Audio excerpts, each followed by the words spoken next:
Welcome to my review of Sound of Metal, the directorial debut of Darius Marder, frequent collaborator of Derek Cianfrance. This film was originally an idea of the director of The Place Beyond the Pines, and it stars Riz Ahmed and Olivia Cooke. This film has been sweeping film festivals, and I could not wait to see it, so now that I finally saw it, let's talk about it.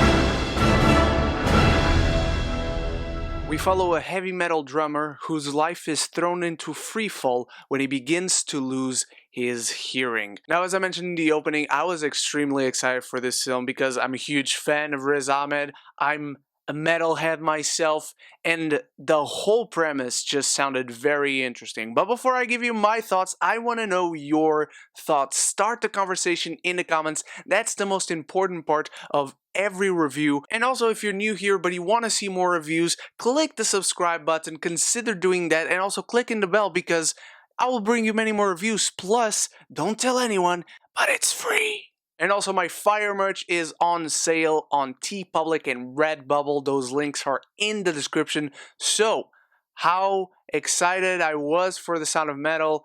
Did it correspond to those expectations? Well, in many ways, yes. I feel like this is an incredible directorial debut for Darius. He captures this man's life in such a unique way. I love how calm this movie is, even when it's this situation that I felt like I would get nervous if I was in Ruben's shoes. This is an extremely uncomfortable movie to get into because as soon as he starts losing his hearing, the film transports you into his mindset. The film puts you in his place and starts to mix sound into the film the way this character would hear it or not. And so the sound mixing and editing are big pros in this film for me because they put you in an extremely uncomfortable place, and it's very visceral in the way it captures this man's journey and life within this situation. There are moments where the sound just stops. There are moments where you just hear background noise. There are moments where you hear like what feels like it's static and people talking but you don't understand. And I know this is not the first movie to do that, but the film does it in a very intimate level that again made me feel very uncomfortable. It made me feel like I was in there with this character. And Riz Ahmed is sensational. I think he's one of the best actors working today. He already did a great job earlier this year in Mogul Mowgli. This, I feel, is a superior film and a superior performance.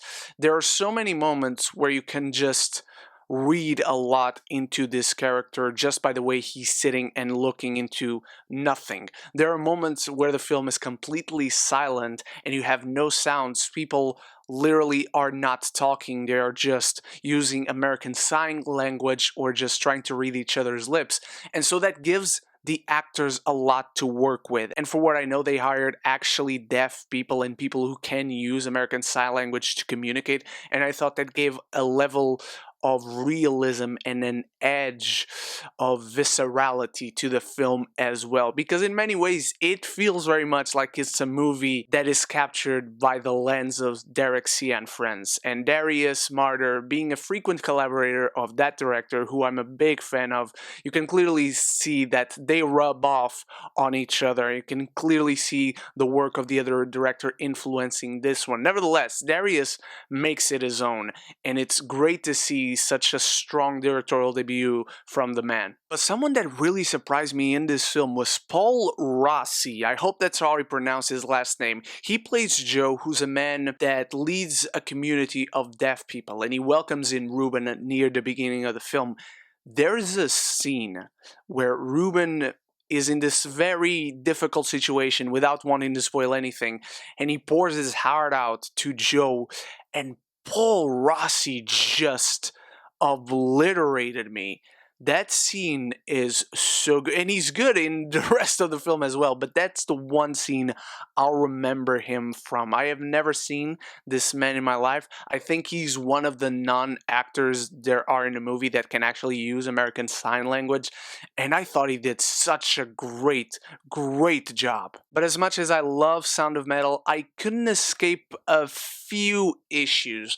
There are issues in this film present. There are very notably the issues issues that a first-time director would make. There are scenes in this film that, yes, they are well made, they are well shot, they are well captured sound-wise, they are well acted and well written, but they add little to nothing to the story. They don't further the development of any character, they don't give the audience any new piece of information.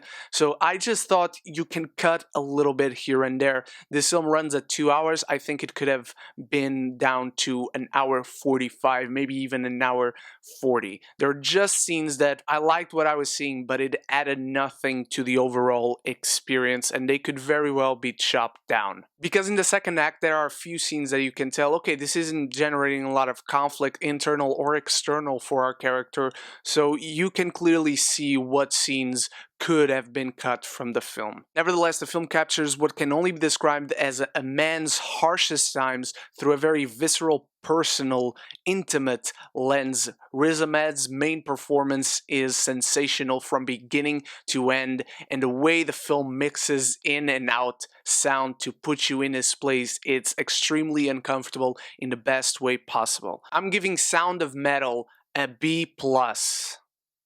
Now I want to know your thoughts. Have you seen Sound of Metal? What did you think about it? If you've seen Mogul Mowgli as well, let me know how you rank the two performances from Riz Ahmed, and thank you so much for watching. You are the best. Stay tuned for many more reviews to come throughout this week and until the end of the year. I hope to see you all in there, and just a reminder, if you're new here again, please do consider clicking the subscribe button. It helps me a lot, it helps the channel out, and I would be extremely thankful. So until the next video, don't forget to stay beautiful, stay geeky, but most importantly, above everything else, forever and always, love each other and love the movies.